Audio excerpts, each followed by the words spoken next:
చదివేస్తే ఉన్నమతి పోతుందేమో. బ్రిటిష్ న్యాయ వ్యవస్థ ఒక పిచ్చి పని చేసింది. మనం వ్యవస్థని నిందిస్తున్నాం కానీ జడ్జిని నిందించట్లేదు. ఇది ఇక్కడ గుర్తుపెట్టుకోవాలి.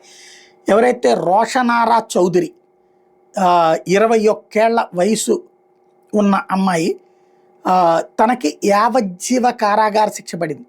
ఎందుకంటే సర్ స్టీఫెన్ టిమ్స్ ఎవరైతే బ్రిటన్కి సంబంధించినటువంటి పార్లమెంట్ సభ్యుడు, ఇతన్ని మే 2010 చంపేసింది ఈ అమ్మాయి రోషనారా చౌదరి.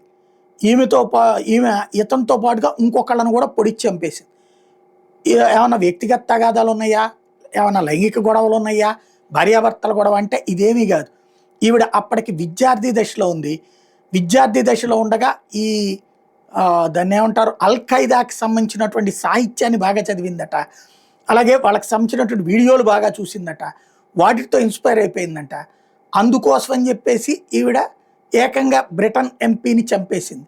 ఈ కేసులో ఈమెకి యావజ్జీవ కారాగార శిక్ష పడితే 15 ఏళ్ళు అయిపోయిందన్నటువంటి పేరుతో ప్రస్తుతం ఆ ఉగ్రవాదిని, అల్ ఖైదా ఉగ్రవాదికి పెరోల్ ఇచ్చింది బ్రిటన్కి సంబంధించినటువంటి ప్రభుత్వం అనాలా, న్యాయస్థానం అనాలా.